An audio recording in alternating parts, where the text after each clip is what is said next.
I am going to start with my favourite Robert Burns poem. I don't like them all, and I'm going to do 2 Robert Burns poems for you tonight. And I've decided to do my favourite Robert Burns poem and also a little bit later on my least favourite Robert Burns poem, because I think it's good not to idolise some of these historic poets too much, but also to see the beauty in the poems that you do love of theirs as well. So this is definitely, without a doubt, I have read many poems of Robert Burns at many of my dad's enforced Burns nights to remind me of my Scottish heritage. And yeah, this is my favourite. It's a very famous one. I'm sure a lot of you know it. And it's called A Man's a Man for All That. Is there for honest poverty that hings his head and all that? The coward slave we pass him by, we dare be poor for all that. For all that, and all that, our toils obscure and all that. The rank is but the guinea's stamp, the man's the gowd for all that. What though on hamely fare we dine, wear hodden grey and all that? Give fools their silks and knaves their wine, a man's a man for all that. For all that, and all that, their tinsel show and all that. The honest man, though e'er say poor, is king o' men for all that. Ye see yon Berkey called a lord, who struts and stares and all that. Though hundreds worship at his word, he's but a coof for all that. For all that, and all that, his ribbon, star and all that. The man, independent mind, he looks and laughs at all that. A prince can make a belted knight, a marquis, duke and all that. But an honest man's a boon is might. Good faith, he mauna for that. For all that, and all that, their dignities and all that, the pith, the sense and pride are worth a higher rank than all that. Then let us pray that come it may, as come it will for all that, that sense and worth o'er all the earth shall bear the green and all that. For all that, and all that, it's coming yet for all that, that man to man the world o'er shall brothers be for all that. So it's quite funny hearing that poem in my accent rather than my dad's accent. And it's quite hard sometimes to read these poems out, but I love trying. So excuse me anyone who's listening who is Scottish, thinking that is not how you pronounce that word, Hollie. I'll try my best. So I'm going to move on now. I'm going to read one of the poets that I love, modern poet from Scotland, because there are so many to choose from, and I was going to choose 2 but I couldn't, so I've chosen 3. But this poem I thought should start us off, and it's called Hello, I Am Scotland, and it's by Michael Peterson, and it's in his book Oyster, and it's got a lovely drawing by Scott Hutchison of Scotland in it, if you can if you can see it. So I'm going to read that. Hello, I am Scotland. Hello, I am Scotland, who wakes every morning in a brilliant mood as Auburn bursts cast filigree nets over foreheads and swing parks and paint themselves on pavements. Up gets the brickworks, frost needles arms, winds shriek through my Munros, gossiping as another small dug sinks into deep snow, and the day floats down like a feather from the sky. Ach, barks a father's voice caught in the breeze. Let him sing his song and paint whatever it is he cares to paint. I've a soft spot for daft romantics, and who wouldn't he grasp for it when it really could be it? My cities breathe in the rivers, salute the environmentalists, snail savers, wall walkers, ally of elm and ash. Every day, my oceans swallow 500,000 footprints, strangle gulls in fitted laughter, emit the salty corpse, sea splash, spears a drunken busker mixing up his cluster chords. I too Forget such simple things. Perhaps I've never known all the numbers of the buses and their routes, the vagaries in roadworks, but I do remember bonfires in all them bellies as whole families politicised breakfast over toasted soldiers and eggs unfit and fit for dipping. We jumped without parachutes, so they'd have you think, skirted around each other's glances like window cleaners avoiding a high-up mucky splodge. It wasn't that at all. More a faith in flying. So that was Hello, I Am Scotland by Michael Peterson. And I am going to read one of mine now. And I was trying to decide which one to read, but I think for Burns Night, this is probably the one that I should read. And it's called Voice. It's a really short poem that I wrote. And it is for anybody else that is sort of moving between countries or moving between identities. And I've obviously got a very English accent now, but I was told that before I was about 6, I had a Scottish accent. I had an accent like my parents, and then when I started at school in England, that went. So this is me, still a little bit sad that I don't sound like my mum and dad. So this is for anybody else that sometimes wishes that they did that they did have the same accent as their parents or the family. Voice. I lost my voice when I was 6, nicked at school by English kids. My 1s and 2s and 3s and 4s, not exotic anymore. Red hair didn't bring it back. Dye bottles searched and emptied out. Trips to Gran's house found some bits, but nothing big to brag about. Dad's iron brew downed. Tunnock's wafers chewed for better gums. Potato scones buttered hot in the hope that it would come. Campsies clung in muddied feet, sodden heather, weather dreich. Mum's arse dive down from the peak. Dobby's lunchtime treats. A bit of tablet with your cup of tea. From sugared teeth, still the accent wouldn't stick. I lost my voice when I was 6. All I'm left with now are Scottish crumbs. A few wee words to wet my tongue, dissolved in Thatcham's fields and Newbury's friends.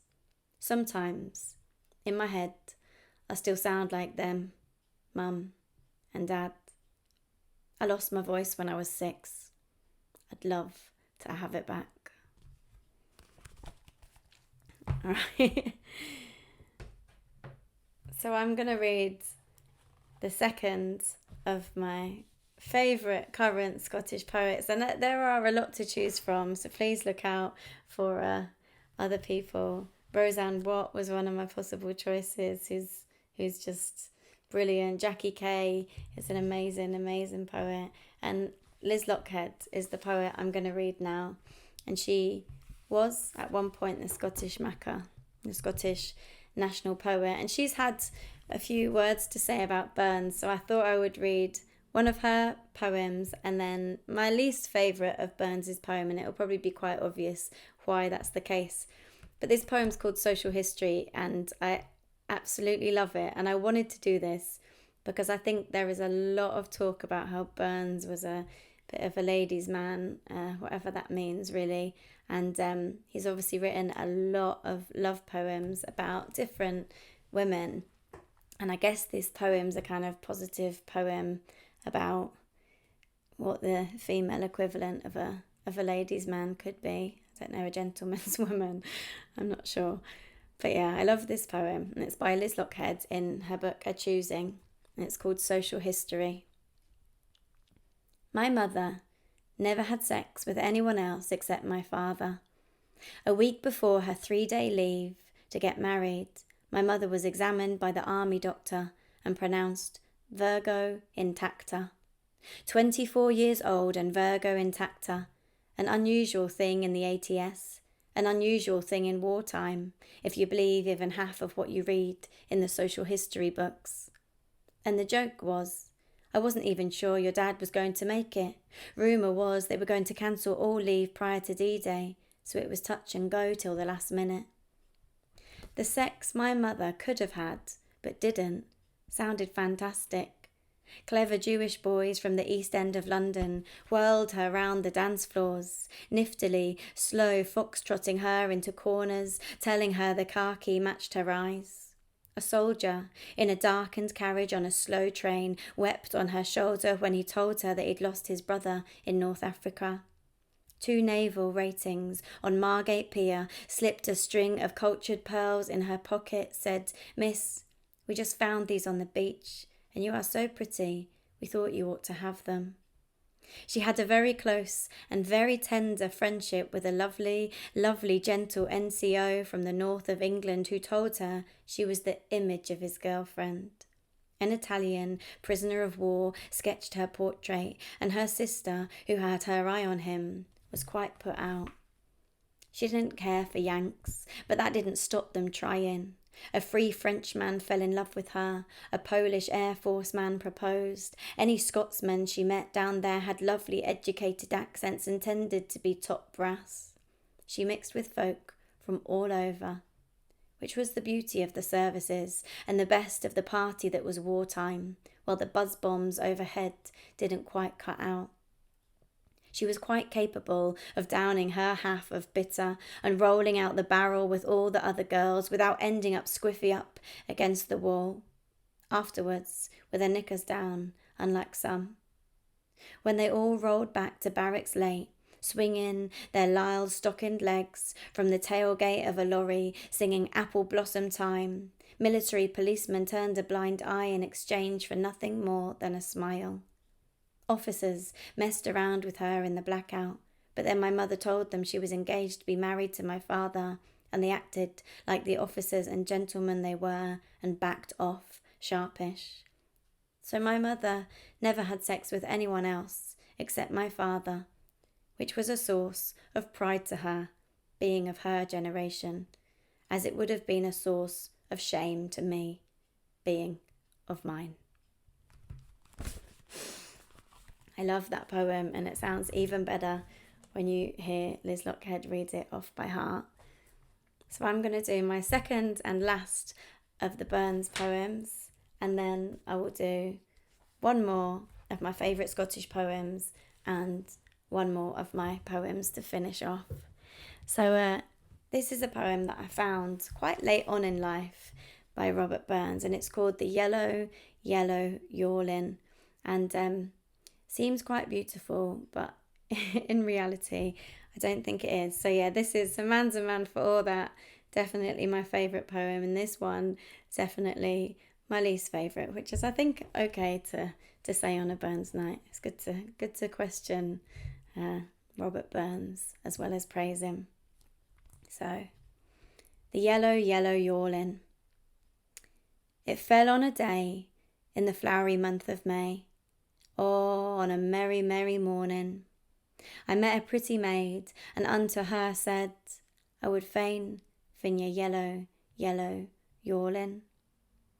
Oh no, young man, says she, you're a stranger to me, and I am another man's darling, who has both sheep and cows that's feeding in the house, and a cock for my yellow, yellow yawlin'. But if I lay you down upon the dewy ground, you wouldn't be the war afore then, and that happy, happy man, he never would ken that I played wi' your yellow, yellow yawlin'. Oh fie, young man, says she, I pray you let me be. I wouldn't for £5 sterling. My mother would go mad, and so would my dad, if you played with my yellow, yellow yawlin'. But I took her by the waist, and laid her down in haste, for o'er a squawking and squalling. The lassie soon grew tame, and bade me come again, for to play wi' her yellow, yellow yawlin'. So I'm going to move on from that one to my final of other people's poems. And this poem is called Strawberries, and it's by Edwin Morgan, and it's in this new selected poems book by him. And I think it is one of the most beautiful love poems I have ever read, and I would dare say I love it more than Burns' other love poems, although I'm sure my dad would disagree. But I'll see what you think. So this is a cheers to love, I guess, actual love.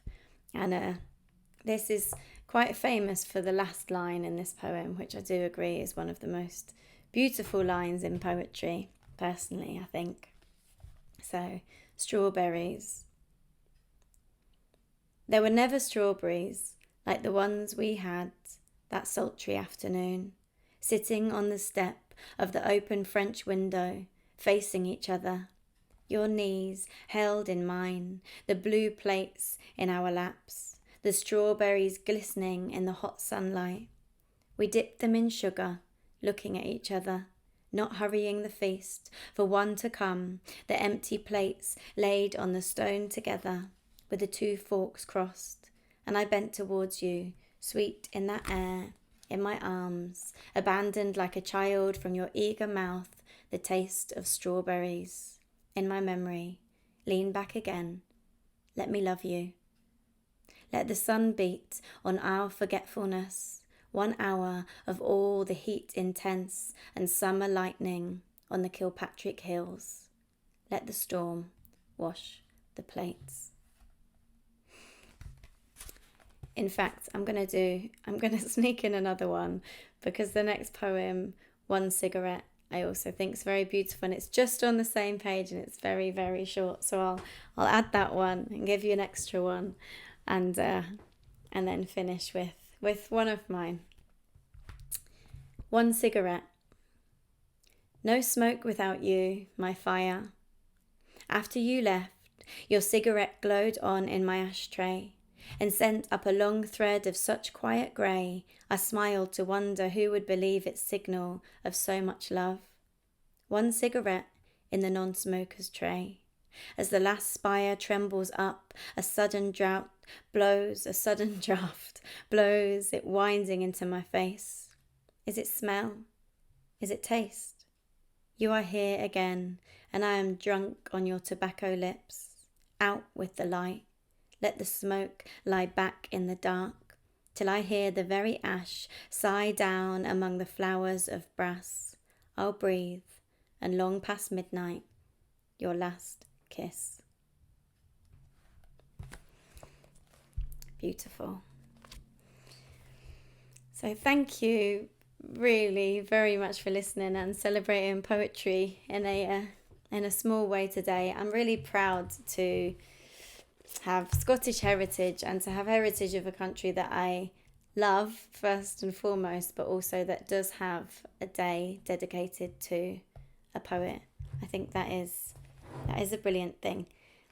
So I'm going to finish off with a French reading of one of my poems.